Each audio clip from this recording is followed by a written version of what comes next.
What's going on, Stim Junkies? Hi, Stim Ace here, and today we are doing something completely different. This is something that I'm going to be venturing to over the next couple of weeks, couple of years, who the hell knows, but I really wanted to start this series off with a bang. So we are doing an interview right here with professional wrestler and my friend, Hammerstone. How you doing today, my friend?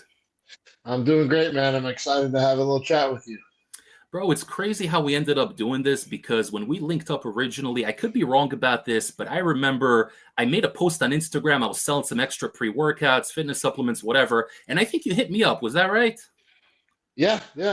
I've been watching you for a little bit, so I followed your Instagram, and like that was the first thing I ended up seeing. So shot you a message, and then kind of just the dialogue started, and yeah.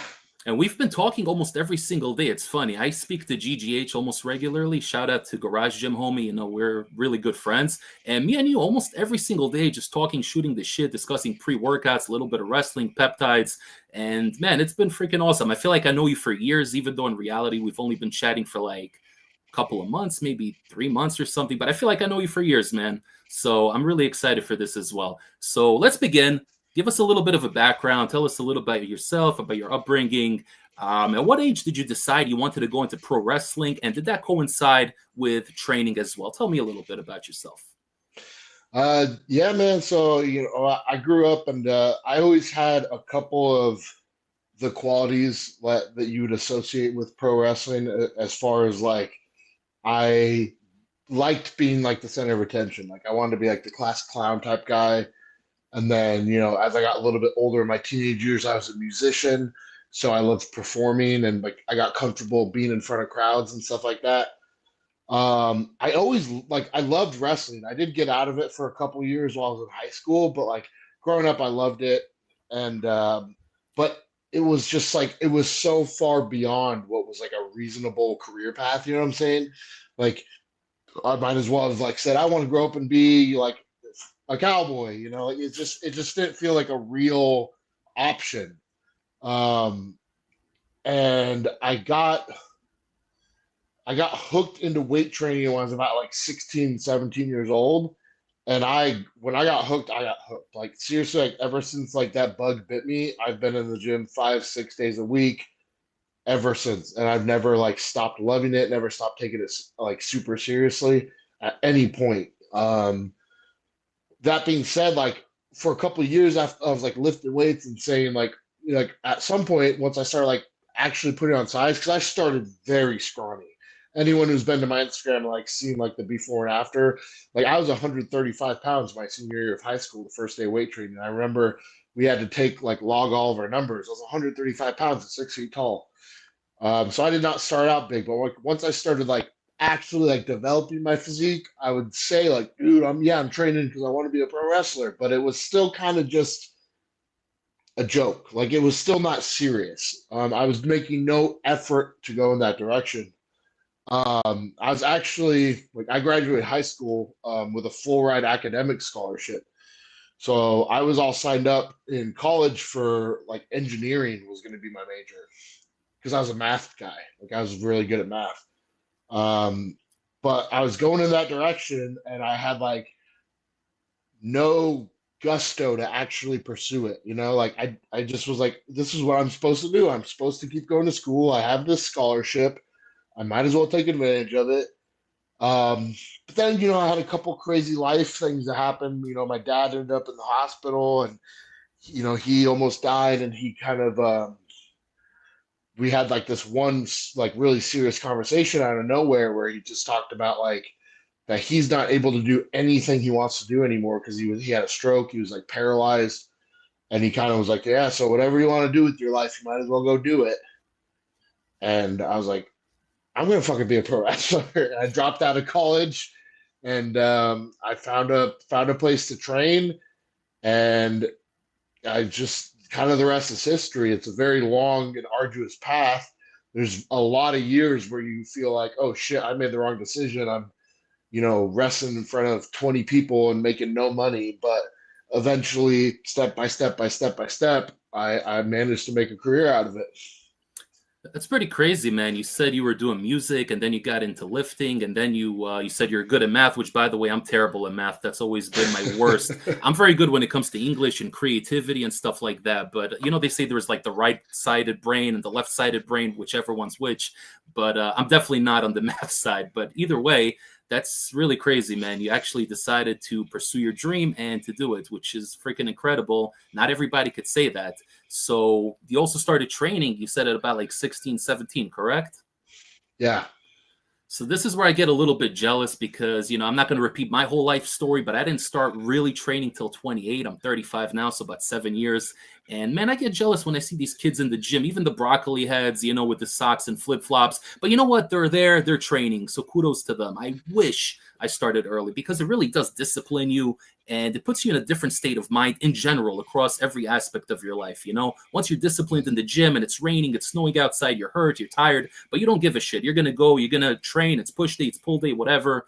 And like, to me, that's very admirable. But I wanted to ask you also, you said you were watching wrestling on and off as a kid. And that resonates with me because I've always been an on and off watcher. I've never been one of those people that watched, for many years, 20, 25 years straight. There was like points in my life where I watched as a kid, Hulk Hogan, obviously, rest in peace to the Hulkster. I loved Hulk Hogan. And we had WCW, you had the Monday Night Wars. Were you watching during that time?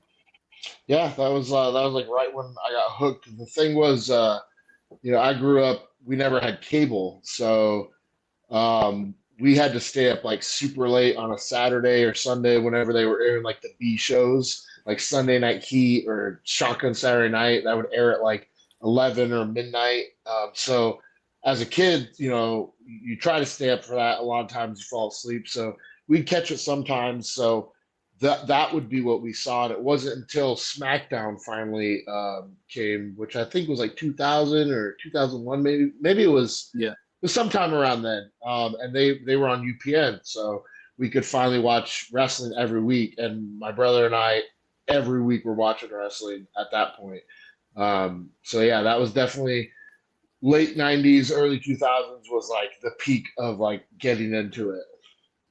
Bro, you're bringing me back right now. UPN, man. They had all those sitcoms on UPN. I also didn't have cable. I didn't grow up in a rich family. Quite the opposite. Very low middle class family. My dad busted his ass doing construction. My mom was a teacher, and it was like a very middle class life. So we had just the basic channels: 2, 4, 7, 9, 11, and 13. Those were the channels we had with the little antenna and everything. But it's funny you mentioned SmackDown because I remember I had this little like. You remember those portable TVs? They're like 5-inch screens or 6-inch screens with the antenna. I used to pull out the antenna. So used to turn the dial to turn the channel. So my dad was very strict conservative, me growing up, and I loved wrestling. And for whatever reason, he had in his head that I shouldn't watch violent stuff or whatever. So literally Thursday night on UPN was SmackDown, and The Simpsons was on Fox at the same time. So I literally had my hand on the dial the entire time. If he walked into the room, I'd quickly change it to Channel 5, be like, oh, I'm just watching cartoons, As soon as he dipped out, right back to wrestling. But you just said UPN, that really reminded me of that. But yeah, man, what an amazing era, the Monday Night Wars. I feel like today wrestling is just such an entirely different beast. And I'm talking about a big level, WWE, AEW. You're doing a lot of independent work. Tell us a little bit about the independent work you do, some promotions you worked for, and so on. Yeah, so right now I'm not contracted to any major company. I have been at different points. I had a contract with a company called MLW, which is kind of like that. I would say top 5 promotions in North America. They've had on and off TV deals at times. I was signed to TNA for a year. I did work with them. I've worked with NXT. I've worked with NWA. I've worked with a lot of different people. But at this point right now, I'm still freelance. So I'm doing kind of, for lack of a better way to say, I'm doing whatever the hell I want to do. But that means I'm able to work with like a lot of like the local companies that are doing like smaller shows, but I'm still being able to work with companies like the NWA or MLW or big companies in Mexico or big companies overseas. And it's just like a per date deal, or sometimes we'll come to an agreement to do a string of shows.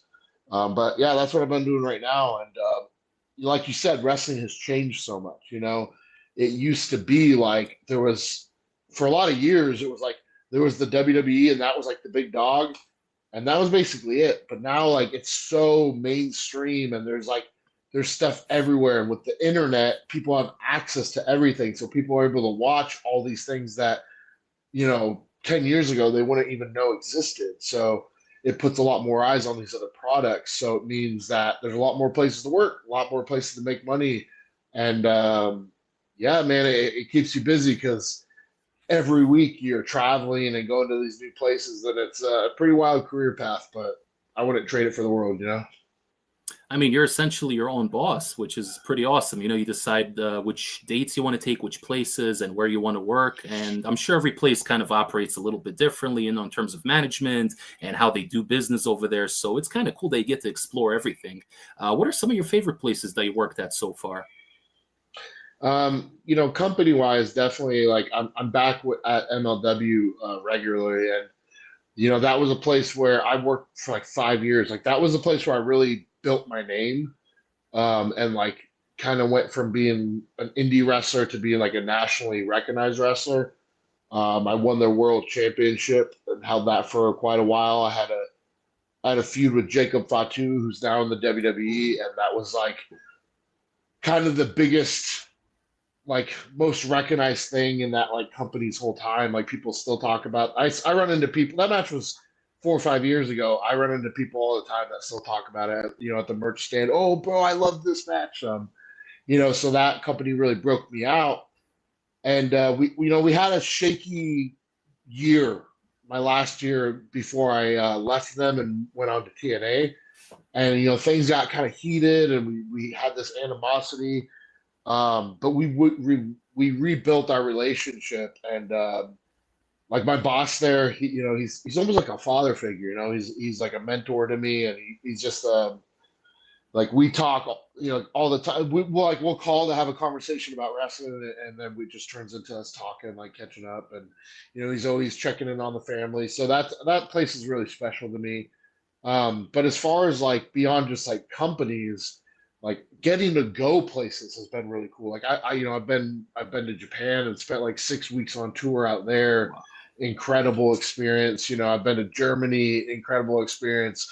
Australia, just getting to go these places and essentially have a vacation, and then not only is everything paid for, but then you come home with 10 grand in your pocket. Like it's not a bad gig.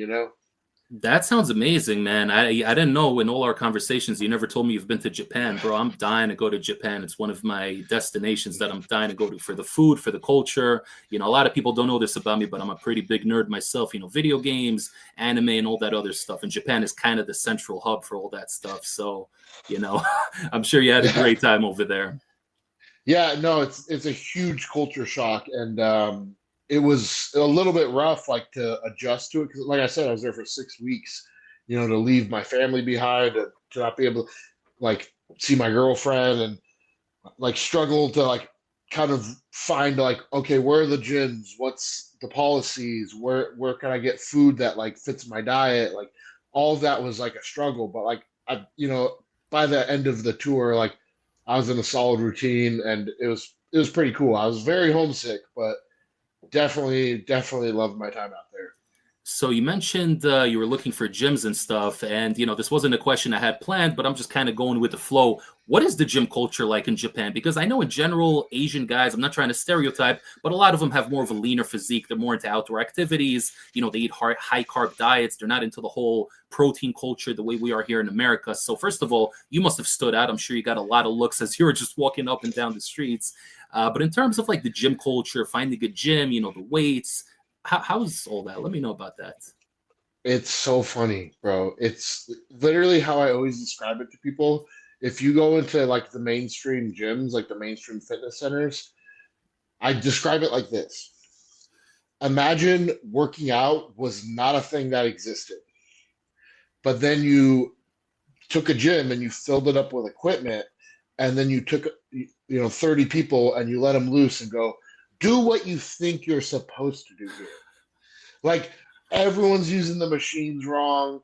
Everyone's just like, no one's like trying hard at anything. There's like no sense of like purpose or focus or anything. And then like when someone like me comes in, everyone's like watching, and if you're like grunting or going hard, or I remember one time I was in the gym and I loaded up 4 plates on a squat and I started my set, and the girl from the front ran, like sprinted to me because she was like trying to stop me.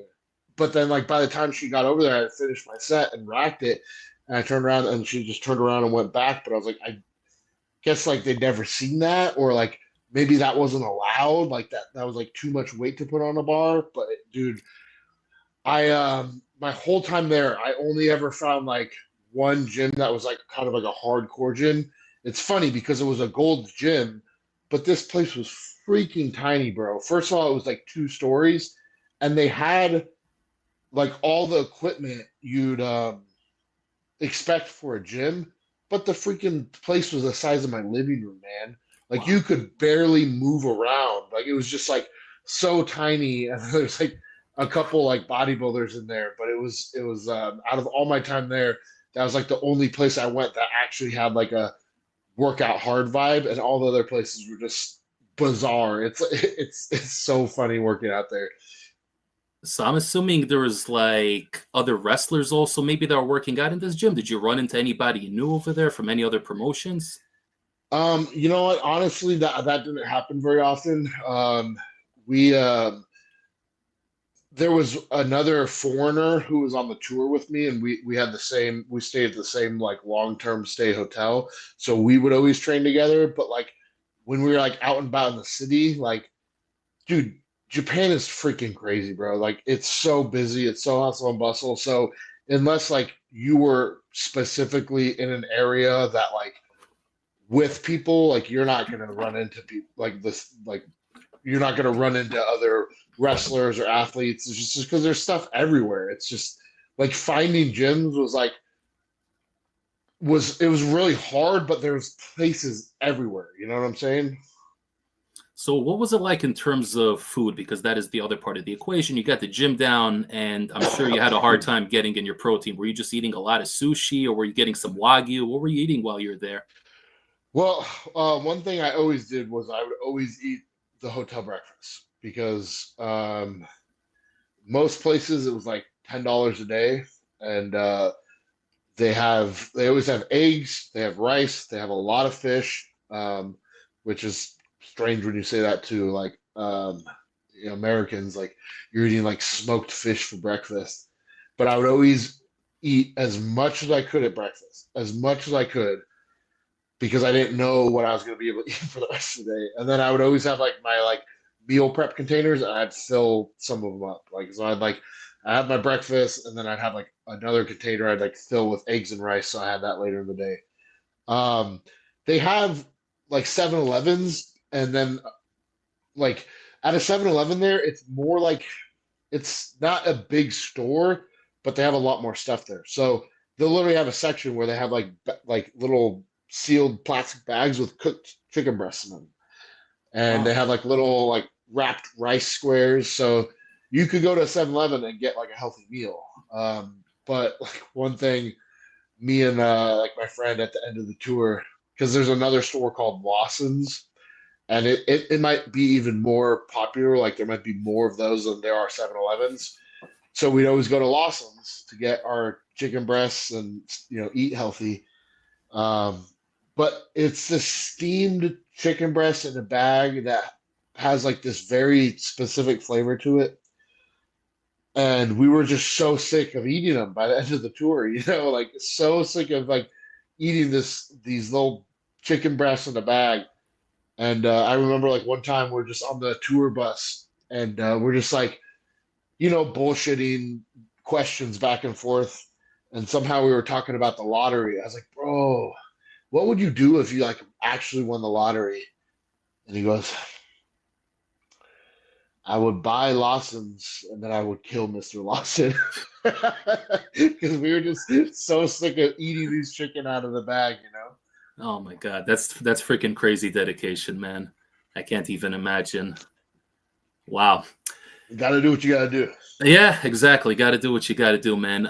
So let's shift over. I still want to stay in the topic of Japan, but tell me a little bit about the difference between the U.S. crowds and the Japanese crowds, because I've watched very little of New Japan. I've watched, a little bit of the Bullet Club, and I see that the audience there is very different. They're not rowdy like in America, with their signs and they're yelling and screaming. It's more like they're watching an event. They clap at certain points, certain high spots, and it's an entirely different vibe. I'm sure that kind of messed with you the first time you got in the Japanese ring. Yeah, it's a little jarring at first. But things are kind of changing. Like Japanese wrestling is becoming a lot more Americanized, just because of like the internet and stuff. But yeah, like you said, it's not like a rowdy crowd. It'll be a lot of silence, like they're really paying attention. And then when something big happens, it's whoa, like they're not heckling you. There's not like a constant buzz with the crowd. There's not like, holy shit chants or that was awesome, or they don't start like clapping to like bring you up from like being knocked down. It's very different, but I knew to expect that, so it was like you got used to it over time. But probably like the funniest thing is, you say the names backwards out there, like you like say their like last name first and then the first name. So out here, like in America, obviously, whenever I'm wrestling, people will chant Hammerstone or Hammer or whatever, and out there it'd always be like Alex. It's like, don't chant Alex for me.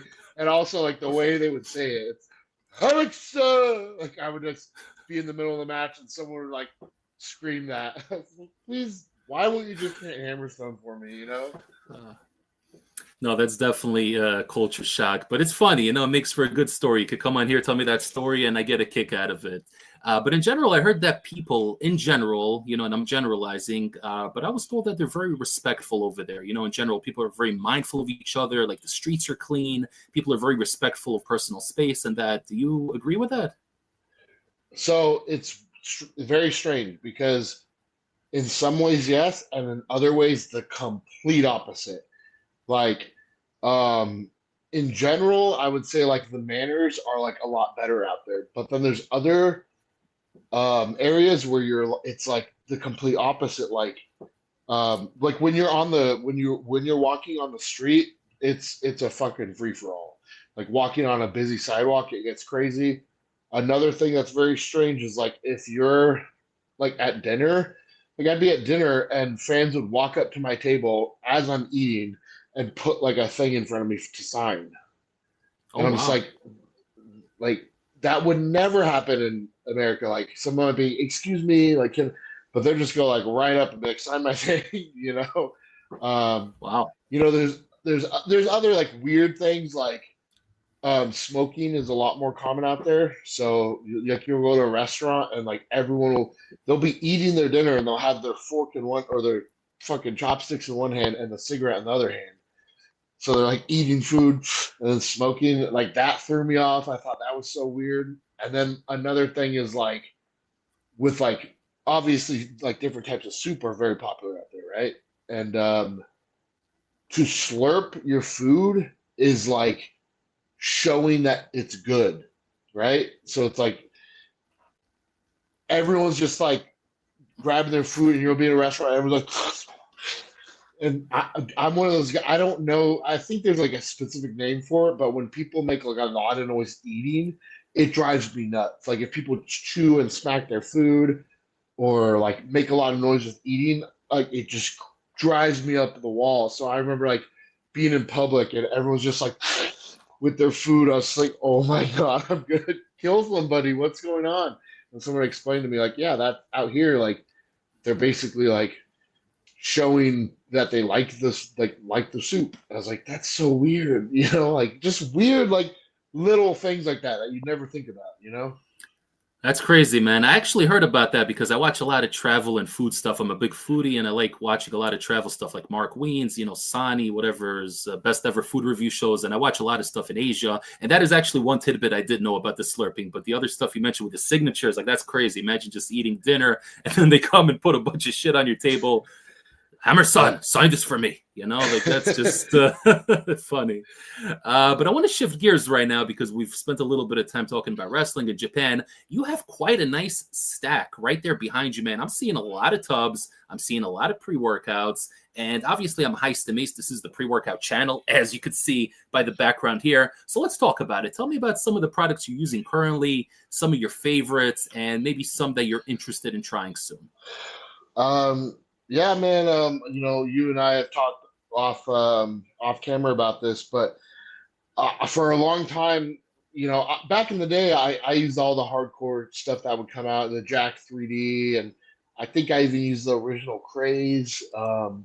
All that stuff that's like kind of like legendary. But then, but that's because back in the day, that was available at the supplement store. You could just go to the store and buy it.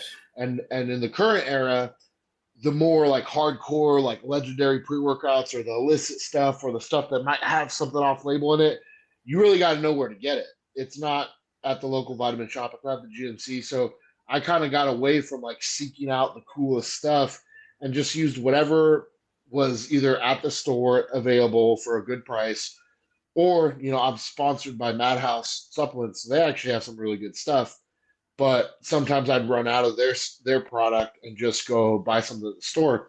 And I knew, I know about ingredient panels, but I was never looking for like the high stim stuff or the crazy stimulants or the what might have the secret sauce in it per se. I was looking to make sure I was getting efficacious doses of citrulline and beta alanine and betaine, maybe some nitrates. That's what I was looking for. And then recently, I tried Apollon's Time Cop V4, and I remember I took that pre-workout, and it was almost that same feeling like the first time I ever took a pre-workout, where I was just like, oh my God, it's its own kind of high that if you haven't gone down this road, you don't know what it is. But especially when you have this focus energy and it's specifically directed at training, it's the feeling is indescribable. It's so, and I just remember feeling so focused, so locked in. And I was like, oh my God, I've forgotten all about this. I thought this was gone. Right here behind me. Right here. Yep.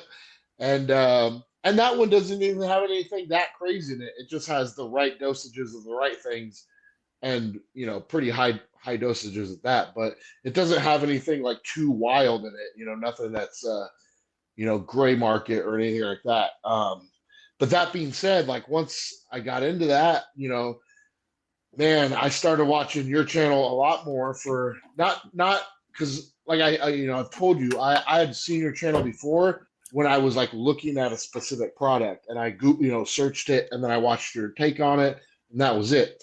But now I got to the point where I'm watching you just as my entertainment for YouTube. So it would just be playing, and then I'd be like, oh, I've never heard of this. This sounds good.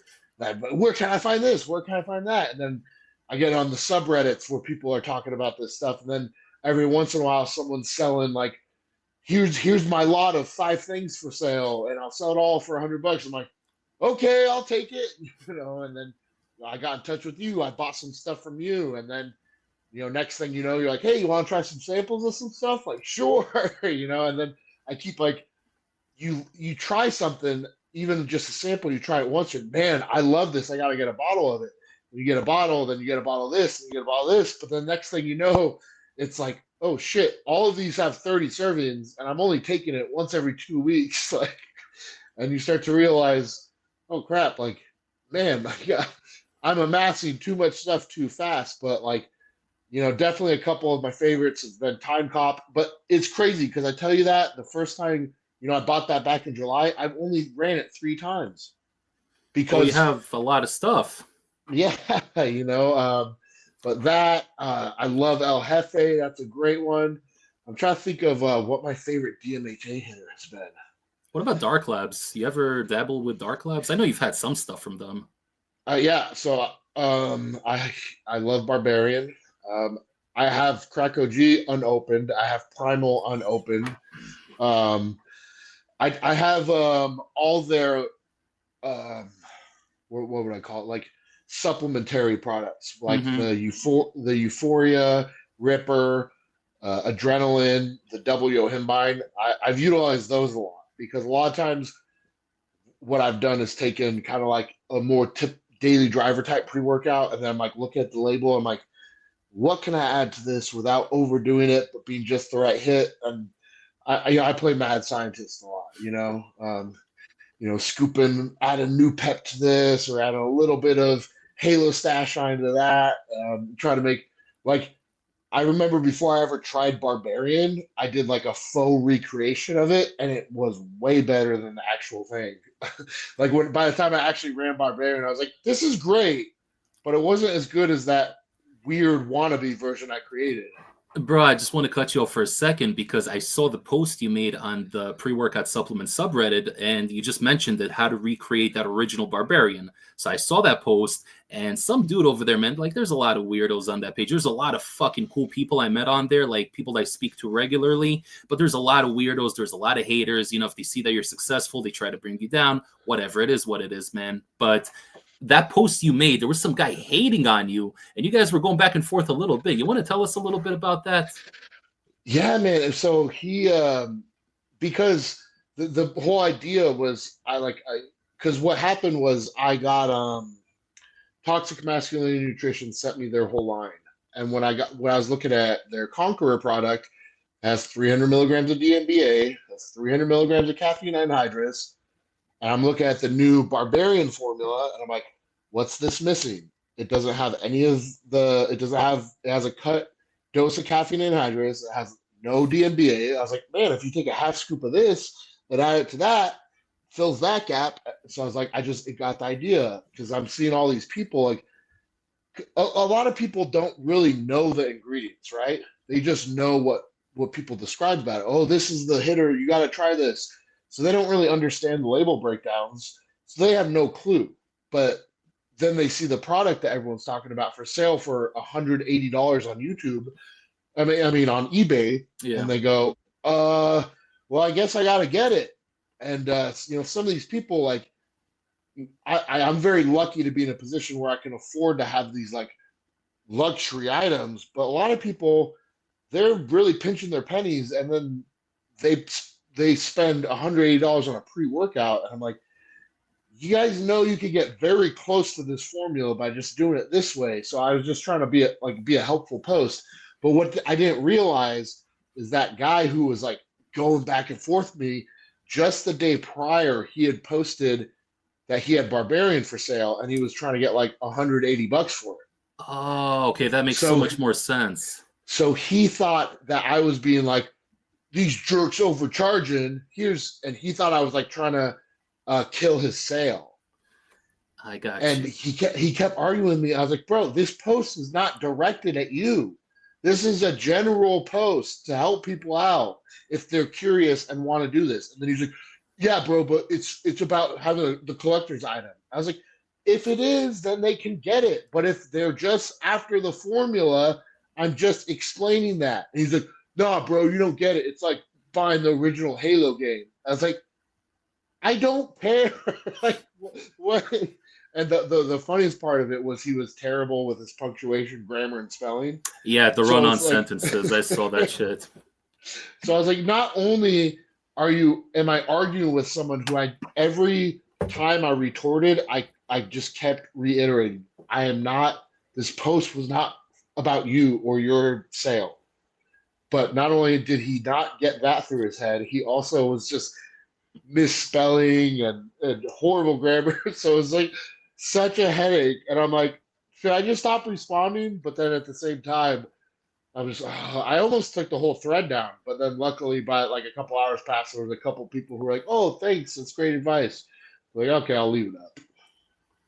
Yeah, man, there's a lot of characters over there. And like I said, I've had positive experiences. I've met really cool people over there, and it is, there is a community aspect. Like you said, you're doing a favor to the community. You're posting your little concoction, your little Mad Chemist blend. And people, some people are going to utilize that and they're going to recreate the experience, which otherwise they would have to pay $180 to get that experience, So you're doing the community a favor, but there's always going to be haters and weirdos and whatnot. Like I've had my share of them, man. I don't need to get into it here.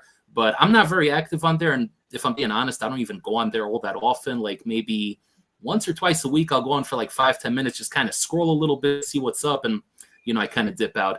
But I do hope that little thread ends up on GGH's Reddit Reacts, which he hasn't done in a while. But I know he's doing one soon. He told me he's going to be doing one soon. And I really hope that ends up on there because I think that would make for really good material. That'd be great, man. I love those videos when he does those. It always cracks me up. So we can only hope. Yeah, man. You said it was, how much you say, 180 he was charging for Barbarian? Sealed? I don't remember exactly what he was charging, but I remember just seeing it and being like, man, that's ridiculous. Like I know I bought a tub of it that was open, and like I couldn't help but feel like a drug addict, right? When you're like buying you're buying an open tub of mysterious powder from a stranger on the internet. Like at least at this point, you and I have developed a relationship, so I feel like I'm grabbing something from you. I feel very confident about it. But some random person on the internet, not only are you just sending them money, not knowing if they're even going to send the product, you don't know if the product's legit, you don't know how much they actually use, and you're giving them your address. Like I was just like, man, it's so strange. But that being said, he was like, yeah, I think I've used 2 to 3 servings max, and he sold me the bottle for like $35. So that's a pretty amazing. good deal, Yeah. But then I've had people at the same time where they were like selling open Barbarian, 16 servings left, and I messaged them like, hey, how much are you selling that for? And they're like 130 plus shipping. I'm like, okay, I'm not interested. They're like, well, why not? And I'm like, that's just not a good price to me, Or like, sometimes someone will have like just a pre-workout that's typically $50, and they'll be like, opened bottle of this for sale, DM for price. I DM them. I'm like, yeah, what's the price on that? They're like 40. I'm like, okay, I'm not interested. They're like, that's a good. Normally it's 50. I'm like, yeah, but if I'm gonna buy an opened bottle from a stranger on the internet, the convenience has to be more than $10. Like if it's just another $10 to get it new from Cartel, why would I buy? Why would I add all this like wishy-washiness to the equation? People are so strange. 100%. And this is why I sell my tubs for like 20, 25, even stuff that's rare, even stuff with DMHA or whatever, because let's face it, I have so much product and I can't run all the shit that I want to run. So I'd rather sell it for $20. I'm doing somebody in the community a favor. They're going to enjoy it. They're going to have more money in their pocket. And at least it's not going to sit in here in the high stim studio and clump up, because I have already a lot of shit that's been clumping up, and I'd much rather somebody get enjoyment out of it. $20, you can get like 3-4 pre-workouts. I always throw in extra samples, for people. So, that's my little community service that I do. But yeah, man, I've actually, there was only like 3 times in my life that I paid crazy amounts of money for pre-workouts. And I'll tell you what that was. The first time was Dark Energy, which was on eBay. I don't know if you've ever tried Dark Energy. Have you tried it? That's one of the ones that I used when it was originally coming out, and I had no idea how I had no idea that it was like a special thing at the time. It was just like a thing that popped up and I bought it, Dude, I picked it up because I saw TJ Fitness Deal News. Shouts out to TJ. I saw him do that review and I was so intrigued and I got it. But like I was new to this whole high stim thing, and it says research product, not for human consumption. I'm naive. I don't know that they're doing this thing, just as like a get around. I'm like legitimately worried. So I smelled it. I think I got the gummy flavor, which I fucking hate gummy flavored pre-workouts with a passion. Just that shit makes me so nauseous. But I tried it and I felt like I was on drugs, bro. It was the happiest I've ever been in my life. And I never experienced anything like that because at that point I was taking like Total War, C4, whatever, your typical bullshit, right? But when I took that Dark Energy and I went to the gym, I had this euphoria like I've never had before. It felt better than weed. I was a pot smoker for 11 years. And this to me felt way better than weed. Just positive, optimistic, just full of confidence, and I was in the gym for like 3 hours, like on a weeknight. It was the Planet Fitness days, back when I was starting out. But I was so freaking happy, and the endurance didn't stop. But then I ran it a few days in a row, and I noticed that the effects were tapering off. It wasn't hitting quite as hard. So that's when I started doing a little bit of research, and it said, oh, you got to cycle this stuff. This is DMAA and whatever. And that's when I started learning, and I was getting more involved in the subreddit and whatnot. But my point is, I spent, you're going to think I'm fucking crazy, bro. I spent $280 on a tub from eBay, sealed. And you want to hear the kicker? Because it's already like 3 years expired or whatever, it only hits at about 20-25%. Yeah, that's what I expected. So what I do is when I run it, I'll stack it with my own DMAA, and that way it kind of balances it out. I'll add like 60 milligrams of DMAA that I got from China. That's another story from Reddit. You're talking about buying stuff from strangers on Reddit, bro. I bought fucking like 50 grams of Chinese DMAA. This guy sent it in a little baggie inside a sock. Dude, I shit you not. It was so shady, and I'm taking a risk. I'm like, dude, I don't know what I'm about to take right now. So my first time taking it, I took like 20 milligrams, on the little baby digital scale, and that had me flying. And I'm like, okay, this is the real deal. It has a bit of a funky smell to it. It's got like a yellowish off color, but man, that stuff is good. So I stack a little bit of that with the dark energy, and it's amazing. But obviously Excelsior, you have to pay like 120, 130 bucks for that. And then you have thermal spark, so that's also like, 120 or whatever, which, it's a lot of money for a supplement. But when I get it, I make sure to kind of, spread it out. Like I'll take thermal spark once a week, Friday, and, that's it. Well, that's what's funny is, how I was talking about how I look at the labels and I'm looking for like a good bodybuilder. I need my citrulline, I need my beta alanine, I need the betaine, I need tyrosine. That's what I'm looking for. So there's actually a supplement chain out here called One Stop Nutrition, and they sell some gray area stuff. They sell SARMs in the glass case, and they sell a couple. Like right now, I was just in there the other day. They have Kill Switch. And they have they have like the original Inhuman with the DMHA in there. So they have a couple like illicit things, and I remember they had Excelsior. I didn't, because once like I got back into pre-workouts and I was like on the threads and saw everyone talking about it, the second I saw a bottle of it, I was like, I recognize that tub. That used to be in the supplement store all the time. And they would be selling it for $40 or $50. But I remember I'd pick up the tub, I looked at the ingredients, I was like, oh, this pre-workout is dog shit. Because the ingredient label looks like nothing. But yeah. But I know, and I was like, bro, if I would have known, at that time, like I could have a stockpile of that stuff, but I just didn't know, and the same with, that's the story with a lot of the hitter pre-workouts. If you're like a label guy and you look at the label, it's, oh, this isn't nothing. So you have to be in the know. So that's why channels like you are so valuable, because if you're just like, if you don't understand the term labels are just labels and take that to heart, you wouldn't know any better that one, either there could be something off label, or it could be a sourcing thing, because the purity of an ingredient is like really matters. Or what's the strangest thing to me that like almost doesn't make sense is the way it comes together. Like you could have on paper that it should look like it should do one thing, but somehow because of the formulation process, like what you would expect, like, oh, I've taken this amount of this ingredient before with this outcome, but because of the way it's formulated, it just comes together in like the perfect magical fashion. And it's like, you could, sit there and try to recreate that process, but it's not going to be the same, So you really got to be in the know. So there's been a lot of times that before I got back into this world that I passed up on some real hitters because I'd pick up the label, look at it, and be like, what is this? No, definitely. When you talk about formulations and efficacious dosages, in my opinion, I think nobody does it better than Apollo Nutrition, because Robic, the owner, is very, very into his formulas. And to him, labels are just labels. That doesn't exist in his world. Like whatever's on an Apollo product, like I know that it's in there, you know. And I'm not going to say every one of their products is my favorite, but about 90% of the stuff they put out, in my opinion, has been really good. From their proteins, the Chaos Fat Burner, Molotov. Bro, Molotov's like my favorite freaking product. I use that shit almost every day. I love Molotov. I know you were using it recently, right? You mentioned it. Yeah, I've been using that or Caliente every single day because I do 2 sessions, and my first session is my weight training, and I'll stim up for that.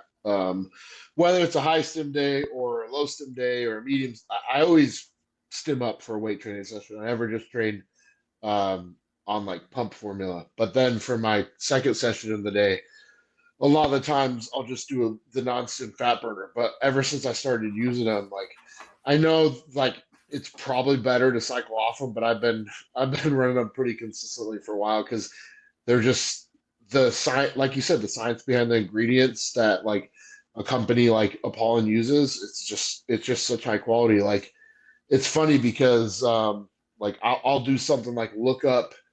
I'll be talking with Chat GPT about like all the different pathways you can go down to enhance like a pump. You know, there's like, oh, there's this pathway, then there's this pathway, and you look at an pollen formula, and they have one ingredient for each thing. They Yeah, don't they got have two everything. they don't have two that overlap. They're not missing one. Like you said, the guy takes the shit seriously. So it's like, you know, when you're buying one of their products, that it's like it's very well thought out. So Bro, I got a lot of hate on the subreddit. You know, that was one of the reasons I dipped out for a little while. People were saying, oh, Ace, you're a shill for Apollon. They send you stuff. You're always giving them positive reviews.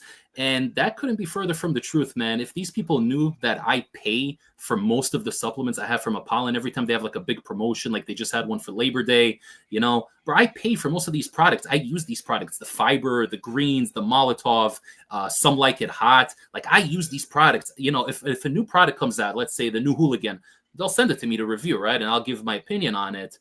But like all this stuff that I use regularly, I pay for all that shit, you know, and I wouldn't pay for it if I thought it was shit. So I laugh at these people. They're like, oh, you're such an Apollon shill, whatever. I'm like, no, I think they make good products, you know, because they reformulate literally like every other year until they get it right. You know, he's very obsessed with that. And sometimes the reformulation won't be as good as the previous version. And I've said that in a couple of my reviews. Like I thought Molotov V2 was a little bit better than Molotov V3 because it had the L-carnitine in there. I know you don't like carnitine in your fat burners because you take it in other means, right? yeah, injectable carnitine for me is the way to go. So, but that being said, I can completely understand your viewpoint of like, well, if you aren't using it that way, that it is a great formula to have in a fat burner. You know. Yeah. Well, you just mentioned injectables, so let's go there. Let's talk about it. Peptides. You are my number one source of peptide information, and admittedly, I'm not high peptide ace. I'm high stim ace. So I'm still learning a little bit, but it's been a journey for me to learn about peptides, and I really attribute a lot of my knowledge to you because we talk regularly. You got me on a lot of stuff. I'm on week 2 of Retatrutide right now at 2 milligrams, starter dose, going really good so far, really happy thus far. Tell us a little bit about it. How did you discover peptides? What intrigued you about it? What got you into it? Tell us. So in the bodybuilding world, we're always looking for like the next thing to like be like the thing to help you put on more muscle or stay leaner or get stronger or whatever the heck it is. And peptides have been around for a while. Like I think I first ran peptides, maybe like 7 or 8 years ago. But the reason I was doing it back then was like to heal an injury. And I also don't think I ever ran anything at like a proper dose or a proper length of time. But the first like things I really used were BPC 157 and TB 500. And being a professional wrestler, these peptides were like magic, like a godsend, because they accelerate healing and they accelerate like specific site specific injuries. So it's like I had a situation where I like tore ligaments in my ankle and fractured my ankle, and I was shooting BPC and TB 500 every day, twice a day in it, and then I wrestled 2 weeks later, and people were like, how did you do that? I was like, because like I use the proper protocols, and like when I had my knee surgery, immediately started peptides.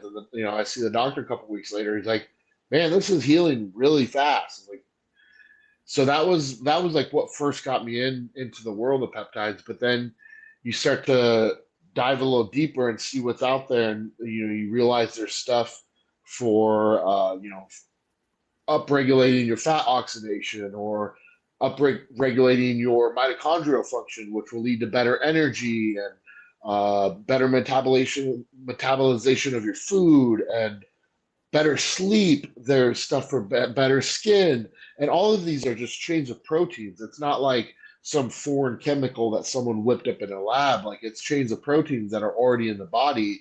It's just giving you the right amounts of them structured in the right way and utilized at the right time to produce a specific effect. And man, it's been game changer for me. Like, just to be able to stay healthier, heal injuries, stay leaner without having, like, in the past, you're trying to get lean. I'm running like these crazy amounts of like high stimulant stuff. My heart rate's out of control. I'm doing 25 milligrams of yohimbine before a workout because I'm like, oh, I gotta lose fat, and that's like my blood pressure is going up, the stress on your heart, and then you can't sleep at night versus using these things that upregulate the function of your body, and you don't even notice them. Like, you don't notice, like, you use the peptide and you're like, oh, I'm wired. You don't feel hardly anything. It's just working kind of on the inside machinery, and then like after a couple of weeks, you're like, wow, like, I'm staying leaner. I feel more energy in the mornings. I don't need a nap in the middle of the afternoon. So man, yeah, going down this road has been very interesting to say the least, and it's somewhat addictive because it's just like you're getting kind of like all the benefits without any of the side effects. In most cases, obviously, I'm not going to say there's no downside to any of the peptides, and there's no side effects, especially if you don't know what you're doing when you use them. But for the most part, they can be very helpful tools for a lot of people. So yeah, like you said, man, I've tried BPC 157TB. I actually have a video planned, a little bit of a spoiler, but whoever's tuning into the stream live, I actually am planning a video, I think, for Friday, where I'm going to be talking about my experience across all three forms of BPC and TB. Capsule, the, what do you call it, topical skin cream. That one was interesting. And obviously the injectable. So I'm somebody that, I wouldn't say I'm afraid of needles. It's not like I hate needles. Some people are very finicky about that. But it's not something I look forward to. You know what I mean? Like, I'll do it, but it's not something I look forward to. But with the BPC, I have been taking it twice a day, like you told me to do. And with the retatrutide, granted, it's only been the second week, but it's something I've been doing as well. And so far, it's working okay. I do it in the stomach area, which is just easiest for me. You have no issues injecting anywhere else, right? Yeah, I mean, freaking, there's been times when I'm using, like, multiple peptides. Like, if I'm using MOTS-C, SLU PP332, retatrutide, BPC, TB500, at night I might be using delta sleep inducing peptides. So you're talking about, sometimes like 10 injections a day, which probably to a lot of people that sounds kind of crazy. But yeah, so you learn to kind of just, I have no issue with it. It's funny because as much as I have no issues with that and like pinning my legs or my shoulders or whatever, I don't mind. But when it comes to needles going in my veins, I freak out. Like, I don't freak out, but I've gotten used to it because I donate blood pretty frequently. But I every time it's just like I have to psych myself up and brace it. And it's like the nurse is like, "Are you okay?" And I'm just like, "Yeah, just don't let me see. Make sure it's covered up." And then my girl's like, "How is it that you do your injections at home, no problem, but when you have to get blood," and I was like, "It's something about the needle going in the vein. It just freaks me out." Yeah, sorry. I had to mute for a second. I just got like a bad allergic. Jeez, I'm sorry about that. But No. yeah, dude, I have the same issue when it comes to getting my blood drawn. Excuse me. I'm just having a little throat issue right now. Of course, it always happens at the same time. But tell us about some of the peptides in the meantime while I'm coughing my lungs out. Tell us about some of the ones you've incorporated into your everyday regimen. Yeah, so Obviously, different ones you'll kind of go through phases where there's a particular reason you want to utilize them. Like I listed the ones that are used for healing. I'm actually using those right now because I'm recovering from a small procedure. I had a hematoma in my ass. I took a really bad bump in wrestling, and then I had a hematoma form, and it didn't go away. So it ended up getting infected. They had to cut it open. So now I have this giant, basically gaping hole, for lack of a better term. I have two buttholes. Uh, but so I'm utilizing the healing peptides right now to help with that. But another one I really love is called MOTS-C. It's great for it upregulates your mitochondrial function. It's great for energy. Like I'll use that twice a day before my workout and before my cardio, and I just feel like it's completely different from something like taking an energy drink. You don't feel like a stimulation. You just feel like overall it's like that feeling when you get a really good night of sleep and you just feel good for the day. It gives you that feeling. And it's very interesting that because it's almost hard to describe. You just feel like you're healthier. Like you just feel like, man, almost like you've been eating good for all week and you're just feeling good for the day. So that's another one I love. And then also retatrutide. Retatrutide is something that a lot of people are like, why are you taking that? Isn't that a weight loss drug? Like, no, it's so much more. It's so much more. It helps regulate your body's blood sugars. It helps regulate your body's lipids. It helps regulate your like so many functions of your body. So ever since using that, like I just did blood work with the doctor, and it's like the best it's been. And it's just crazy to see that like this little drug at this dose is just so incredible, like the profound effects it has, and I'm using just enough of it that like I don't really get appetite suppression from it. In fact, like I I feel like nothing gives me appetite suppression because like there'll be so many times when people are talking about like a pre-workout and like, yeah, the appetite suppression's pretty good on that. I get home and I'm first thing I do is eat, no problem, every time. So it's like people hear about retatrutide, they think it's just a weight loss drug, but it could be used for a lot of people as kind of like a general health type adjunct to their lifestyle. So those are a couple of the ones that like I've definitely been incorporating pretty regularly and seen a lot of positive effect from. I appreciate you talking while I was hacking my lungs out over here, keeping the stream going, Ben. I've been dealing with crazy allergies, and of course that has to happen. Murphy's Law. Anyway, I'm noticing that we're having a lot of comments here in the chat, so I'm going to put a couple of them up. We got one from our good friend Evan from Sublocker. What does the path to pro wrestling look like? I assume there are lower, minor rungs you have to work through before going pro. Is that something you aspire towards? Yeah, so it's I always compare it to kind of like if you were in a band and trying to make that happen. Because what happens like if you're in a band, you're calling up venues trying to get your band booked and play the local show, and a lot of the times you're not making any money, or even they expect you to sell a certain amount of tickets to let you even play. And you kind of just have to go through that. You got to eat a lot of shit. And you have to kind of organically build your following. And if you're good enough at things like social media and networking and all that stuff, it really helps accelerate that. But you're basically trying to build a following so that at a certain point now some of the bigger places know who you are and they start contacting you and bringing you in. And once you get to a certain level, you draw the attention of the biggest companies, and then you might get something like a tryout match or something of that nature.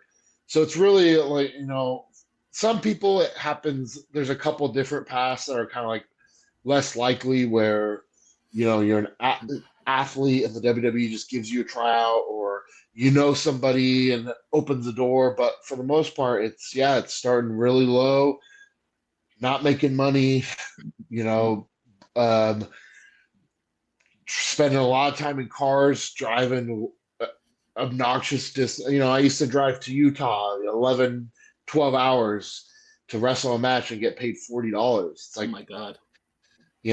all that money went in the gas tank. So it's like I'm coming home in the red, and then it's like you get home at 3 in the morning on a Sunday night, and you got to be at work at 6 a.m. It's a hard lifestyle, especially coming up and trying to make it, trying to break through from level to level to level. Like he said, there's a lot of different rungs on that ladder, and every rung is very difficult to get to the next one. You have to have a lot of grit and a lot of tenacity. It's a great answer, man. Thank you so much for that. We also have a couple of super chats here. I didn't even know I had that activated, man. Just goes to show you how much I know. But this is our buddy Harry from Premium Supplement Reviews, and he's a huge, huge wrestling fan. Guys, give him a follow on YouTube, Premium Supplement Reviews. My boy Harry, genuine good dude and quality videos. But he says, been waiting for this interview all day. $1.99 super chat. So thank you so much for that. He also said, just went to this MLW show in, what is that, Norcross, GA? Georgia, yeah. He's from Atlanta, if I'm not mistaken. So I think that's pretty cool. We got another super chat here. WWE for Life 316. Hell yeah, 316 for life. He says, I saw you wrestle on pay-per-view and TNA as a rising star. That's awesome, man. That's freaking cool. He also asks afterwards, are you going to wrestle in TNA? I'm assuming like in the future, or you said you're not under any contract, so you're just kind of winging it for the time being, right? Yeah, you know what? My time in TNA was, kind of strange just because I came in there kind of under one management team and creative team, and then like that, there was so much changeover.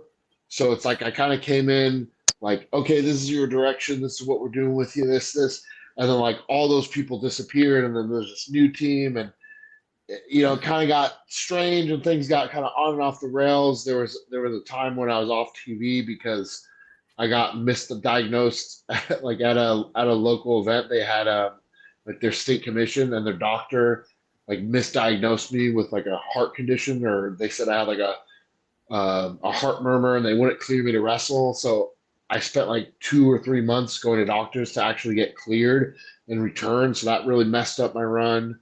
So my time with TNA would like started out with a lot of fire behind it, and then it kind of fizzled out. So is the door open to wrestle there again? If they wanted me to, and when we had some conversations, I'm sure it could happen.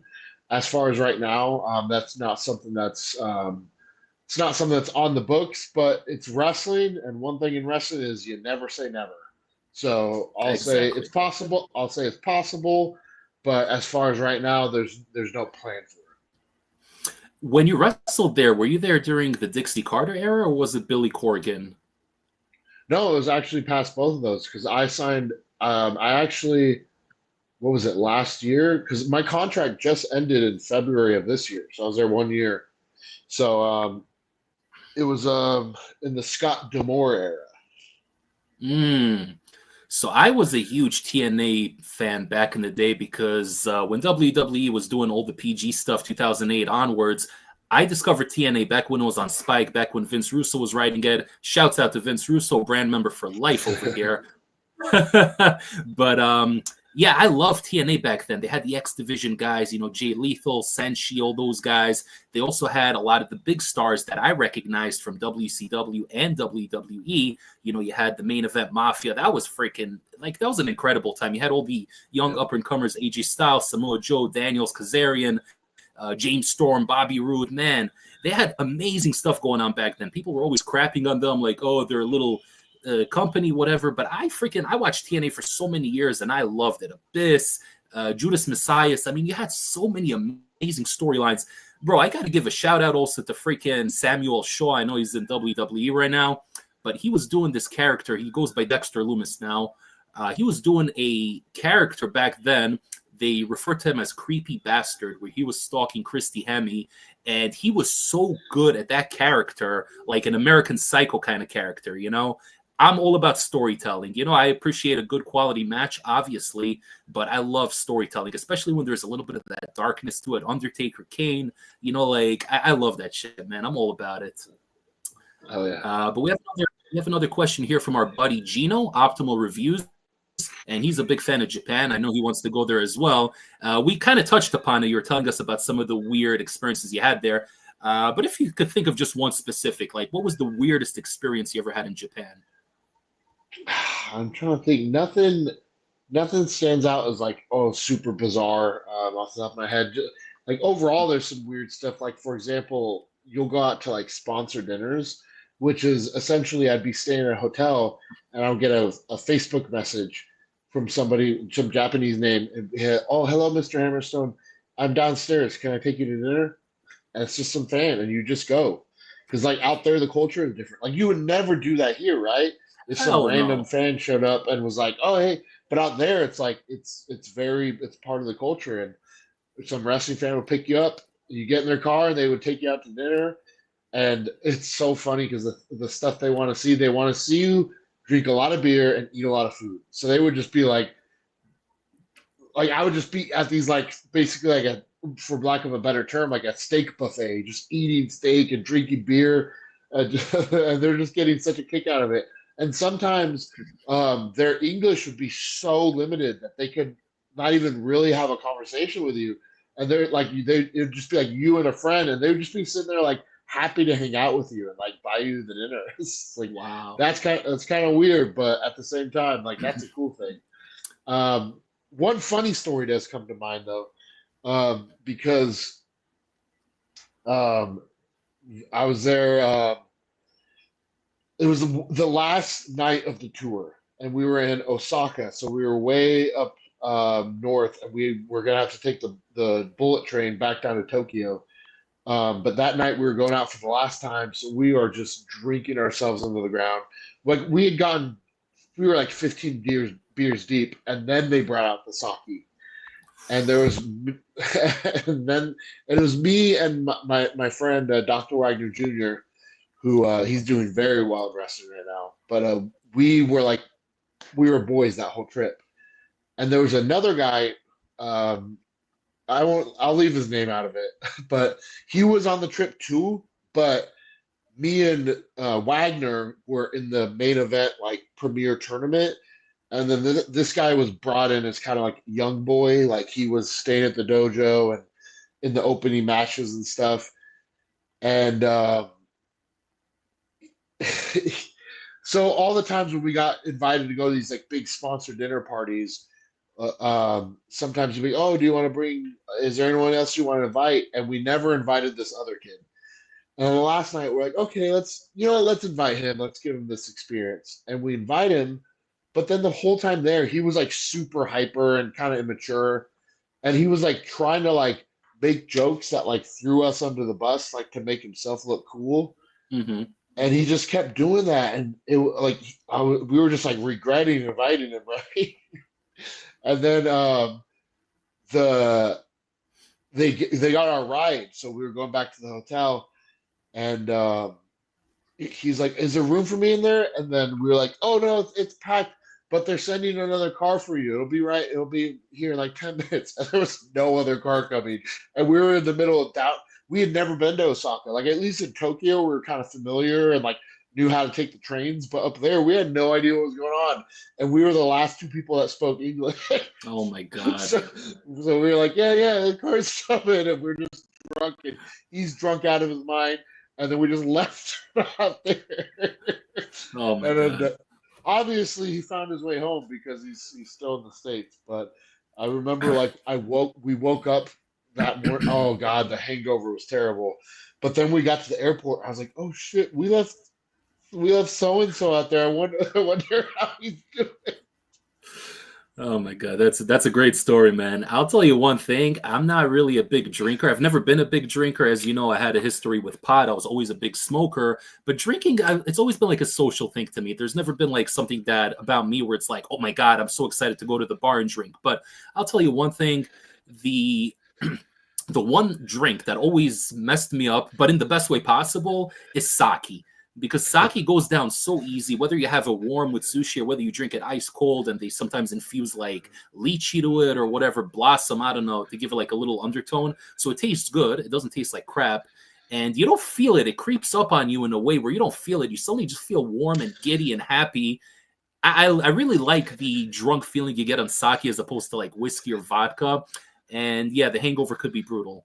I actually, just a quick story. So my boss, my supervisor, invited me to like a steak dinner by his place. We do it like once every couple of months or whatever.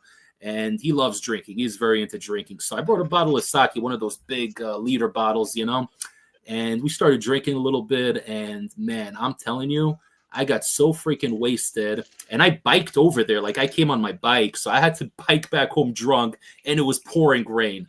So I don't know how the hell I made it home. I have no idea how I did it. God protected me that day, but I made it home. It's funny. Every time I've been drunk, even when I was like 21, 22, and I was visiting the bars and whatnot and kind of experimenting, I always managed to find my way home. I'm in Brooklyn, but even if I was going to drink in like Manhattan or Queens or whatever, even if I was completely shit-faced, I would still find a way to make my way home. And I don't know, there's something interesting. But we're going to move along here. We have a few more questions. We have one from the same guy, WWE for Life 316. Would you ever wrestle in Ring of Honor? Is that a goal? Obviously Ring of Honor has changed a lot. Now it's owned by AEW. So yes, I would. I'd be open to it. Is it a huge goal of mine? Not particularly. But in the same sense, I would like to, because I would like to kind of wrestle for every major company. I think that'd be a cool way, like when my career is all said and done, to have, these different eras where I was with different places, and to be able to look back on that. So yeah, I guess in a way that is kind of a goal. Have you ever had a conversation with Tony Khan in the past? I haven't had a face-to-face sit-down conversation with him, but that being said, like MJF is a really close friend of mine. He just got married, right? He did. So in MLW, we had a faction together for several years that was like very popular. So there's been some talks and some chats. A couple months ago, back in May, I believe, AEW was here and they invited me to be backstage and just kind of hang out and just be around. But I was thinking, like, is there going to be a sit down conversation? But it was a pay-per-view, and pay-per-views days, like, everything's crazy. There's a million things going on. So I just got to hang out with the boys and eat some really good catering. But all that being said, I wouldn't say it's off the table, the possibility of it. But again, there's nothing currently on the books. But like you said, like we always say never. Never say never. I mean, shit, CM Punk came back after 10 years and AJ Lee just came back to SmackDown. So, you never thought you would see that day again. I thought that was pretty cool, by the way. All right, let's answer a couple more here. We got Harry199. Thank you for the super chat. Has Hammerstone tried out Kill Switch? I have not. And it's funny that you asked this, because that's another one where I looked at the formula. I said, like, it doesn't look like anything special. Obviously, it has the DMAA on the formula. That being said, I have my own that I could add to any pre-workout at any time. So there was nothing that screamed I had to get this. But then I started seeing more and more people be like, no, this is a special one. You got to try it. And there's a couple members on the Reddit community who I've kind of learned to trust their opinion on stuff. There's a guy, you've probably interacted with him at some point, Dextro Beats. Mm-hmm. And he was talking about Kill Switch, and I was like, man, so they have it, like right now, they have it down the street at my local supplement store.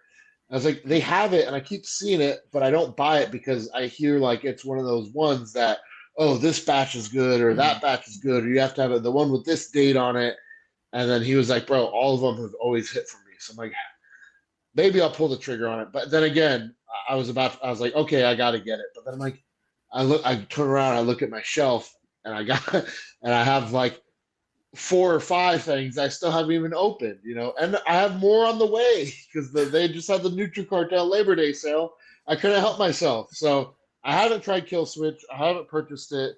Maybe at some point I'll through one way or another, I'll end up with a sample of it. And if I run it and it smacks just right, maybe I'll have to stick it in the permanent collection. Who knows? I got like 3 seal tubs, so I'll send you a sample if you like it. I'll hook you up. No worries about it. You got your plug right over here. There We you have go. we got another comment here. Not a question, just a comment. But wrestlers vastly underpaid for their entertainment value. 100%. 100%. Oh, yeah, this is going to be a controversial one. Ace, ask Hammer his thoughts on the tragedy recently involving the brutal incident involving the son of an MMA fighter and a wrestler that the script was not followed, resulting in serious injuries. So you're talking about Roger Jackson and Psycho Stu. I'm sure you've seen that, right? I mean, everyone's seen it. Yeah, yeah, dude. I mean, there's just like I don't understand how anyone can have any opinion on it other than why is that guy not in jail? Like that guy should be arrested. That was attempted murder. Like once a man is knocked unconscious and you are just pummeling his face, there's no self-defense, there is no aggravated assault. That becomes attempted murder at a certain point, and the injuries he sustained speak to that. The guy ended up in the hospital with brain trauma. He lost multiple teeth. His jaw was fractured. He has multiple broken bones. Like it wasn't like, oh yeah, they got in a scuffle. It's yeah, man. So definitely that's something that there was a lot of people who made a lot of poor decisions in order to allow that to happen. It wasn't just one guy did one thing. There was a process of things, and a lot of people in a lot of places of authority that should have been able to prevent that from happening. But that being said, at the end of the day, the main culprit is the one who carried out the action, and I think without a doubt that he should at least be in a courtroom facing charges. Well, the fact that it happened in California, I don't have a lot of high hope. They tend to be very lenient on criminals over there, but we'll see what happens. I mean, that footage for me was very rough to watch, and I've seen my share of fucked up stuff, but there was intent behind it. You could tell there was intent behind every single blow. And man, just when he was punching him and his head was like ricocheting almost off the mat, man, it was tough to watch. He was choking on his own blood and teeth. I mean, just Jesus, that's fucking terrible, man. And he seems like a Yeah, very nice guy. He's a veteran also, he says wrestling is his getaway from his PTSD. Like, man, that just breaks my fucking heart. yeah, definitely a bad situation all the way around.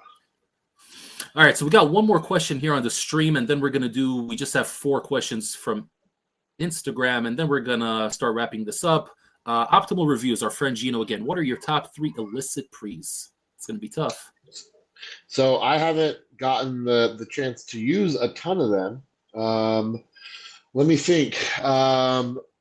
So I loved Smash. It was a little much. There was a little bit of like the heart attack energy for 30, like the first 20 to 30 minutes of my workout. I was almost like I was like I had that hyper focus, but it was almost like I wasn't connecting with my sets because it was like too much. And then once it mellowed out, the rest of my workout was like, oh, this is incredible. Um, Oxymel, on the other hand, was like you turned down the dial a little bit on that, but then you turned up the thermogenic aspect. So I got the same like focus and without feeling too overstimulated, but I was sweating like crazy. So I liked Oxymel. I ended up purchasing a tub of that. I really loved Firestorm. Um, and then I'm trying to think what would I consider illicit? Because I don't think at this point I don't think he's talking about just plain DMHA. I think he's talking about The the Yum rumor Yums. of the rumor of the special sauce, the Yum Yums. Um, and man, I can't.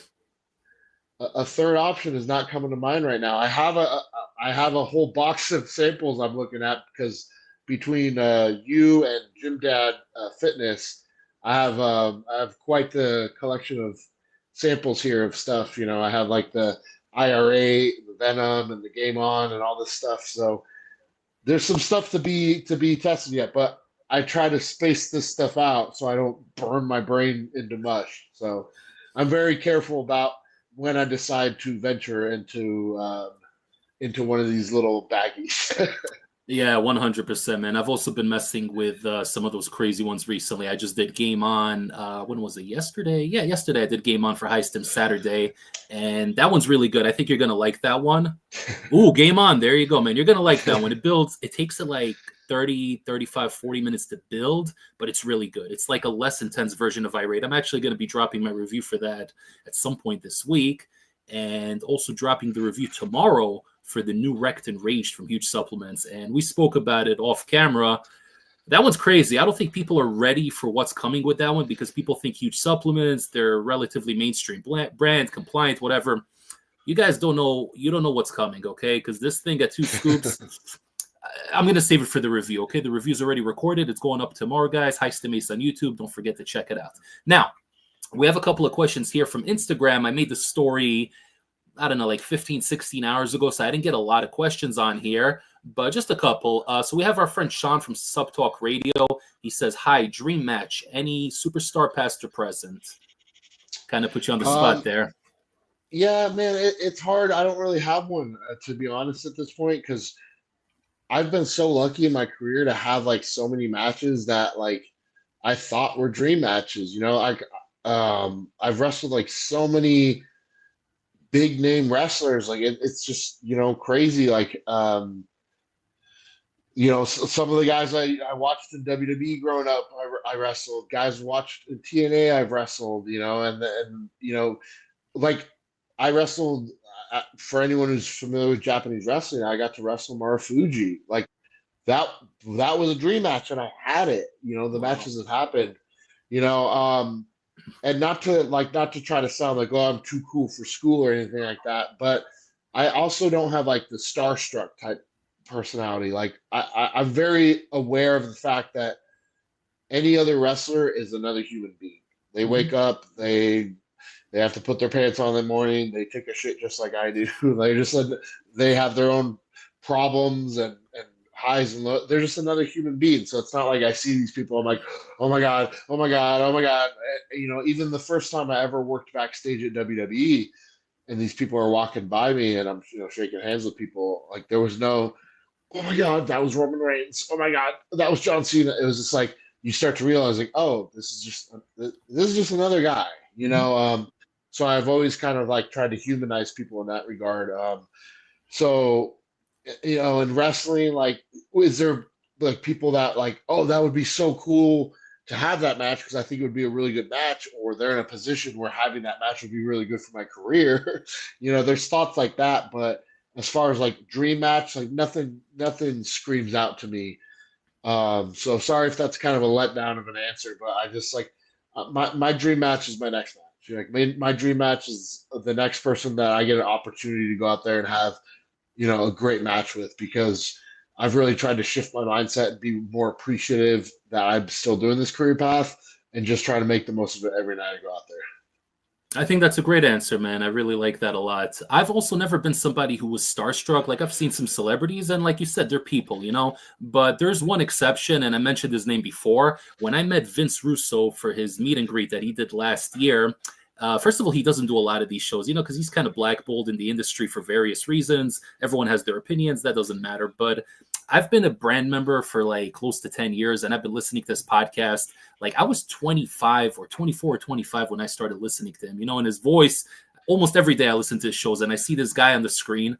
And then suddenly he's there in front of me getting out of an Uber, So I went with one of my buddies from Queens, and we got there in person. And for like a couple of seconds, I was babbling a little bit, but I ended up just having a normal conversation with him for like 10 minutes. He signed a bunch of shit. We took some cool photos, and that was really good. Although I'm sure if I would have met one more person, Hulk Hogan, I would have marked out, because Hulk Hogan was just larger than life, He was Yeah. really an icon. Okay, we got like 2 more questions in here. We have Sophia Mysterio, and we already kind of talked about this. She asked, what got you into professional wrestling? So she must have like tuned in a little bit late, because we already kind of discussed that. Then we have one more here. I Oh, will. I do. go Before you ahead. move on, I do want to give her a shout out because she's a bit of what I would call a super fan, and she's just so great. She makes these awesome little edits for me. So if she's watching right now, just I want to tell her that I'm gonna single you out and tell you that I appreciate you as a fan. So thank you for that. Yo, that's freaking awesome, man. Shouts out to Sophia. Another question from Harry, our buddy. He says, favorite alcohol drink when celebrating or in general. So we kind of touched upon that a little bit, but go ahead. Oh, so by the way I talked about that Japan experience, you might think I'm a big drinker, but I'm not. Like, it's something I did out when I was out there because of the culture. Um, but I'm not really a big drinker. I've almost become straight edge, because I haven't had a drink in over a year. That being said, well, yeah, over a year. The last time I drank was my brother's wedding. So when the right occasion arises, I might drink again, but I might never drink again. I just don't know. Just because it's never been something like I've never been a casual drinker. I'm never like pick up a six pack and have some in my fridge. I like to live a very healthy lifestyle. I go to sleep at night with excitement for the next day because I get to work out. So it's like I don't want to be having 3 beers before I go to bed and then wake up and feel kind of crappy. So that being said, when I do drink, I'm like, it's like 0 or 100. Like if I decide to drink, it's because we are going hard. We're gonna have 13 beers or whatever it is. But that being said, there's a couple beers I do like. I do like Kilt Lifter, which is more popular out here in Arizona. I don't know how popular it is nationwide. Kilt Lifter, Guinness. I like a good darker beer. And then as far as hard liquor, I'm not really a hard liquor guy. I'll do vodka sodas, but that's because it's like a healthy drink, as if you could say that. Or I will say like a Jack and Coke Zero, Jack and Diet Dr. Pepper, that hits pretty good. Yeah, those are solid. I'm also, like you said, I'm also not a big drinker. I'm a social drinker for events, weddings, bachelor parties. And I'm also like you, man. I'm going to go all out. If I'm drinking to get drunk. But I Yep. drink like a few times a year, straight up. It's a lot of calories, and I just don't enjoy the hangover that comes with it the next day. I'm pretty sensitive to it. But you mentioned the vodka because it's like a little bit, I guess you could say healthier, right? That's one reason I like drinking, if I do drink, White Claws. You ever heard of White Claw? Yeah, yeah, yeah. So it gets a bad rep from a lot of people. They kind of look at it as like a frat college drink. But like to me, I look at it, it's 100 calories or 110 calories.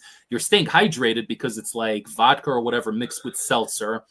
One thing that I never do when I drink alcohol is drink water and stay hydrated. So White Yeah. Claw kind of has everything in there. For me, it's like a no-brainer. It gives you a pretty good buzz also. So Well, I what kind I of always say was like there was I remember when like the big trend was IPAs. And I was like, why are these popular? It tastes like an old boot. Like, and then like if you drink like something like that, it's like, oh, that's a foo-foo girly drink. And I'm like, why is it that the guys have to taste the stuff that tastes like motor oil, and the girls get to drink like the fruity, delicious, sweet drinks? And it's like, I want to do that. I don't care if you make fun of me. Give me the pink one with the umbrella. Oh my god, that's funny, man. No, I agree with you, bro. Shirley Temple's pina coladas, bro, they're really good. We got one more question here. This is the last one. My wicked whack. This is a funny one. Would you audition to be Sabretooth in the X-Men movies? Ooh, that's cool. I do What's see a funny is resemblance. I do see a resemblance. so at different times I've done the handlebar mustache, and there was one time where I had it and it kind of grew out kind of long. And there's a comic cover where Sabretooth has um, that beard style, and he's wearing like a Weapon X like wife beater, and I had taken a picture in like a stringer flexing, and someone like side by sided them, and I was like, oh, that's perfect, yeah, that would be awesome. I've done some very minor acting gigs. I've been an extra in movies, or I've done like some commercials, and it's always just been like a friend, if a friend in the industry calls me and is like, "Hey, they need a generic big jack buff guy for this." I was like, "Okay, I do that." Um, Funny enough, you'll get a kick out of this. The biggest thing I almost got to like audition and be a part of, I was talking with the whole producing team for a while, um, but then they went with somebody else. I think because I wasn't tall enough. Is I had an audition scheduled for Hulk Hogan in the Young Rock series. So Wow. I almost got a chance to have a crack at that. I was like, that would have been so cool. Wow. That's crazy.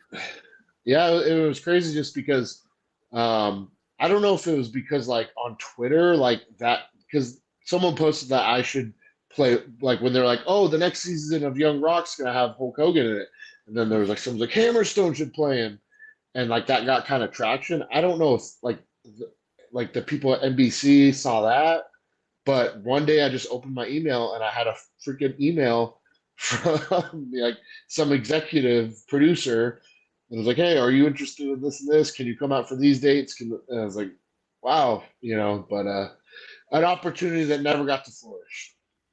Hey, you never know, man. With your build, your look, I'm sure there's plenty of opportunities on the horizon. Especially now, it's popular for a lot of wrestlers to get into movies. John Cena's been killing it. I personally think, maybe unpopular opinion, I think Cena's a much better actor than The Rock.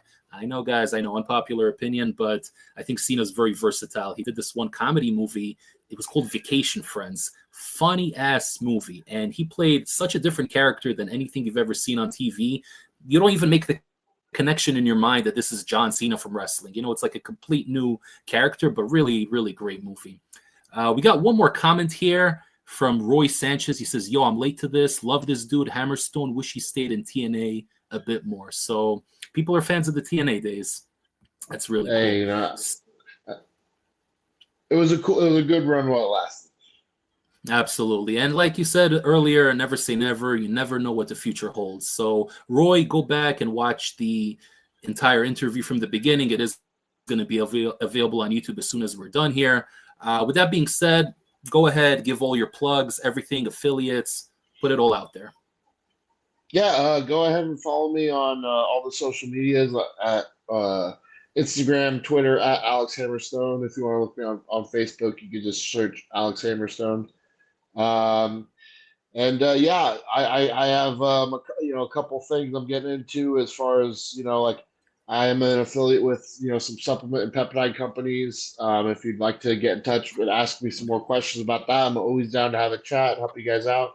Actually, you've inspired me, and I've recorded my first official supplement review, and I'm going to start kind of posting, trying to attack that from maybe a little bit of a different angle, and start posting some stuff up. I figure if I'm going through this many different pre-workouts, I might as well give my followers my opinions on those things. So I'm gonna start doing that. I don't know if I'm gonna actually follow through and be consistent enough with it, but we'll see. Maybe I'm not gonna rip you off and be high stim hammer, but that does have a good ring to it. It does. It does have a very good. It has a very good ring to it. And like we spoke about off camera, there's going to be a couple of products in the future. I don't want to spoil anything, but stuff that we are actually going to be reviewing together. So I'm definitely looking forward to that. One more comment over here, and then we're going to call it. The MLW run was better. He didn't get to showcase that version in TNA, is what I meant by staying longer. Okay, so thank you so much for clarifying that. And with that being said, I really want to thank you for your time. I value our friendship. Like I said at the top of the show, we've only known each other for like 3-4 months, but I feel like I know you for a couple of years. We've become bros. We've become good buddies. And I genuinely, from the bottom of my heart, thank you for coming on here, because I think this is a treat that a lot of viewers are really going to enjoy. Bro, this hour and a half just flew by. Like I had such a good time chatting with you. So, yeah, thanks for having me, and thanks everyone for tuning in, man. Thank you so much once again, guys. Don't forget to subscribe on YouTube, Stim Ace on YouTube, obviously, because you guys are watching right now. Subscribe if you're not subscribed. I'm dropping a lot of reviews, and I'm trying to kind of branch out into fitness interviews and a whole bunch of other stuff. One thing's for certain, Stim Ace is not going anywhere. So subscribe, follow the Instagram at Stim Ace, and I will see you all next time for the next Stim pre-workout review. Take care, everybody. Stim Ace, signing off.